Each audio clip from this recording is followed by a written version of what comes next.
The Western Conference NBA Round 1 playoffs, aka the playoffs that everybody actually cares about, officially starts today. We've got some incredible matchups, a couple of upsets that could happen, but unlike the Eastern Conference, I think that this playoffs is a lot more evenly matched. I think that 1 through 8, every seed has a chance of making that NBA Finals. It's just unfortunately because of matchups and the way that the play-in tournament works, not everybody's going to get that crack. But with that being said, we're going to break down every matchup for you guys today. X factors, predictions, how many games, and who we have going on to the semifinals of the Western Conference Finals. So with that being said, let's get straight to it. Now, in our first round match, we have the number 1 ranked Oklahoma City Thunder versus the number 8 seeded Memphis Grizzlies. This is a tough one because if the Grizzlies were playing any other team other than the Oklahoma City Thunder, I would say that the Grizzlies could win this series in 6-7. And in all honesty, the Grizzlies can still win this series in 6-7. They've got guys like Ja Morant, Bane, JJJ, Aldana. They've got a lot of good pieces. They've got Edey that's giving them good minutes now. They've got a good front court that could potentially provide problems for that Hartenstein and that Chet Holmgren front court on the Oklahoma City Thunder. But with that being said, though, the Thunder just have way too many pieces. I'm going to say the X factor for this series is Jalen Williams. And I think Jalen Williams is going to be the X factor for a majority of this Oklahoma City playoffs run if they hope to make it to the NBA Finals, as most people predict them to.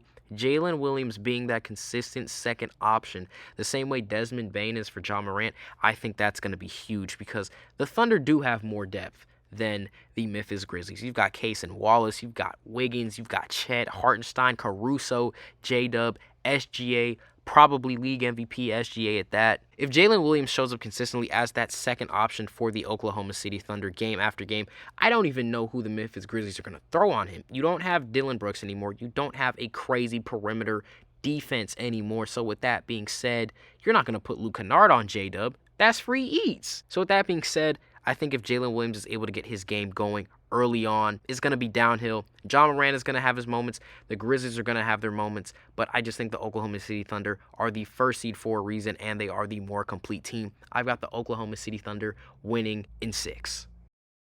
Now, in our second round matchup, we have the number 2 ranked Houston Rockets taking on the number 7th seed Golden State Warriors in a rivalry. We gotta be honest, the Rockets and the Warriors since 2015 have given us war after war after war. First it was Steph, Clay, and Draymond versus Harden. Then it was KD and Steph versus Harden and CP3 and Clint Capella and all those games and matchups and the 27 missed threes and everything going on. These teams, time after time again, have given us classic after classic after classic in the regular season and the postseason. This is a tough one. And I say this is a tough one because on paper, these teams are almost evenly matched. I think the Houston Rockets have a little more youth, but they still aren't proven. You've got Jalen Green, you've got Alperen Sengun, you've got Amen Thompson, you've got Fred VanVleet, you've got Dillon Brooks, you've got Taylor Easton, but you don't have the experience. The only guy to make a deep playoff run on that team is Fred VanVleet in 2019, where he also beat the Golden State Warriors in the finals. But guys like Jalen Green, Sengun, we don't know what they're going to do in the playoff environment. The X factor for this series, before I talk about the Golden State Warriors, I think it's 2 different X factors. The X factor for the Houston Rockets, Amen Thompson. If Amen Thompson can close up that perimeter, close up Steph, close up Podziemski whenever he's on them, this is going to be an easy series for the Houston Rockets. There's no answer for Alperen Sengun. And if you close up Steph and you lock him down, Jimmy's not going to be able to do enough over the course of 7 games to will the Warriors past this Rockets team. You've still got Dillon Brooks, who's a good defender. You've got Quinton Post on the Warriors end. We've got Sengun, and you've got Steven Adams. You've got guys who are bigger and more experienced in that big position than Quinton Post and Kevon Looney. Kevon Looney's going to do his thing, but he's outmatched against Sengun. On the Warriors side, your X factor is Brandon Podziemski. If Brandon Podziemski is able to do what he has done as a pseudo kind of de facto third option for this Warriors in this playoff push, I think it gets really interesting. It makes it easier for Steph. It makes it easier for Jimmy. It's another guy, Amen Thompson, and the defense have to worry about. And if you are able to have Podziemski give you 18, give you 20, give you 22 a night, that opens the floor up so much for the Warriors. It really depends who is going to be the X factor first. I think defensively, Amen Thompson, I trust him more making an impact than Brandon Podziemski on the offensive end over the course of 7 games. But even with the X factors aside, I think the Golden State Warriors win this in 6 games. And the reason I say the Golden State Warriors win is because it's different beating the Warriors in a 1-game matchup. You have to beat the Warriors. You have to beat Stephen Curry and Jimmy Butler walking you down over the course of 6 games, 7 games. I think Amen Thompson can definitely lock up Steph for one of these games, but he is going to be dog tired after that.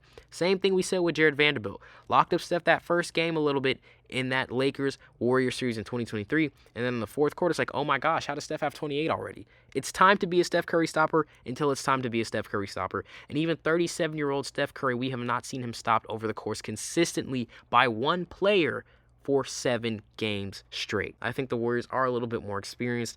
I think it's the 7th seed. They want to come in and prove a point. They want to walk into Houston and remind everyone why they beat them with and without KD in those playoff series again and again and again. I think Thompson is going to be the X factor for the Rockets, not only in this playoff run, but a lot more playoff runs in the future. I don't think he's there yet. Şengün is going to do his thing, but I don't think he's enough to lift the Rockets as a number 1 option over Steph and over Jimmy Butler. I've got the Golden State Warriors in a very nail-biting series, winning in 6 to 7 games. I just don't see the Rockets being able to be this consistent for the first time in the playoffs under a new head coach for this long against a Warriors team that has had 4 championships since 2015. I just don't see it happening. Warriors in 7. Now for our third matchup, we've got a really interesting one here. We've got the number 3 ranked Los Angeles Lakers versus the number 6 ranked Minnesota Timberwolves. It's really interesting because on paper, with the depth, I think the Timberwolves do have a better bench and a deeper bench than the Los Angeles Lakers. The problem is, Ant really don't have anybody else, man. You've got Julius Randle, who is a great player, but I don't think over the course of a 7-game series, Julius Randle is going to be a consistent second option for the Minnesota Timberwolves. With that being said, the X factor in this series is Austin Reeves. Bron is going to show up. Luka got Rudy Gobert on him. He's definitely going to show up. If Austin Reeves can be a consistent third option, this series is not going to take that long. I genuinely do think the Los Angeles Lakers, if Austin Reeves shows up, and I'm not writing off Anthony Edwards. He hasn't made the play-making leap, though, in my opinion, to be able to efficiently distribute the ball when it's doubles and triple teams. And then it's like, who's he going to pass to? But I think if Austin Reeves shows up, I really could see the Los Angeles Lakers sweeping this. And that's not a diss to the Minnesota Timberwolves. I mean, kudos to them for even being in this playoffs after having an under 500 record, after trading Karl Anthony Towns, after so many questions. Naz Reid has stepped up. Even Chenzo's done his thing. I just don't see Julius Randle and Naz Reid as third options with the appearance of Dante DiVincenzo being enough to stop LeBron, Luka, and Reeves. Don't see it. The problem is the Lakers are very top-heavy, so you have to rely on guys like Vando, like DFS, like Rui to also provide you those points. But they just got to stand in a corner and shoot jump shots, and they can do that time and time and time again. If Austin Reeves gives you that 23, 6 and 6, a little bit of steals on the defensive end as well, as long as he doesn't get too baked by Anthony Edwards, I see the Lakers winning this one pretty handily. I don't think the Wolves are not going to win a game. I think the Wolves can definitely take it to 6, possibly even 7. But if they take it to 7, it's going to be Anthony Edwards being at the brink of exhaustion. And when you're relying on Julius Randle to win you a playoff series, we just have not seen that yet. The X factor for this series is Austin Reeves. I've got the Lakers winning in 6 games.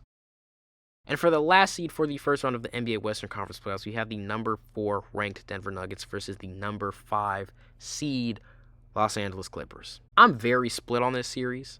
I think everybody's going to show up and do their thing. I think Jokic is going to be Jokic. Zubac is going to be Zubac. Murray's going to be Murray. MPJ and Gordon are going to rise to the occasion. Kawhi, as long as he stays healthy, he's going to play amazing. Harden has been reaching his peak, doing his thing.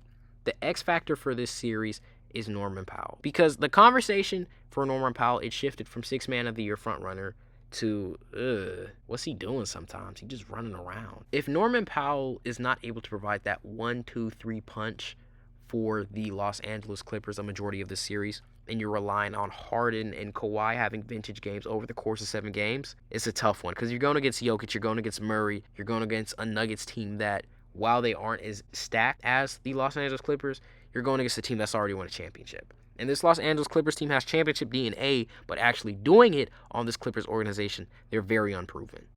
So if Norman Powell is able to provide that extra spark off the bench and in the starting lineup as a 15 to 20 point per game scorer, I think the Los Angeles Clippers are going to do their thing. You've got Harden, who's playing at an amazing level. Nobody except maybe Aaron Gordon is going to stop Kawhi, and I don't see Aaron Gordon stopping Kawhi over the course of 7 games. Jokic is going to get his, but Zubac is also going to get his 20 and 10. Sure, Jokic is going to give you 30, 16, and 16. Zubac going to give you like 25 and 16 too. Those guys are not going to stop each other from getting in that bag, especially with the pick and roll action that Zubac and Harden have, the connect they have. I think the Clippers ironically have more athleticism. You've got Dunn, you've got Kai Jones, you've got a lot of guys. You even got Ben Simmons, who for what it's worth is still a solid perimeter defender. You've got guys that give the Clippers size, that give them strength, that give them athleticism, and I think the Los Angeles Clippers are going to do their thing. They're going to walk into Denver, take one of those games, probably the first one, win 2 at home in LA, come back, game 5 and handle business. It might be a controversial opinion, but I've got the Los Angeles Clippers winning in 5 if Norman Powell does his thing as the X factor. If he doesn't, it really just depends who can go band for band longer. It's going to be Jokic and Murray versus Kawhi and Harden with the appearance of Zubac. It really just depends who can go band for band more. In that case, I'm probably picking the Nuggets to win in a very exciting 7 games. I think this is going to be the best series of the first round, regardless of how long it goes. But if Norman Powell does his thing, I got the Clippers winning in 5 to 6 games to close out this Western Conference first round. And with that being said, though, that is going to do it for our Western Conference predictions for the NBA playoffs round 1. As always, if you enjoyed the video, make sure to like, comment, share, and subscribe. Follow us on Spotify, TikTok, Instagram, Twitter. Subscribe to the YouTube, like, share. And again, as always, if you enjoyed the video, make sure to like, comment, share, and subscribe. And we will see you all in the next one.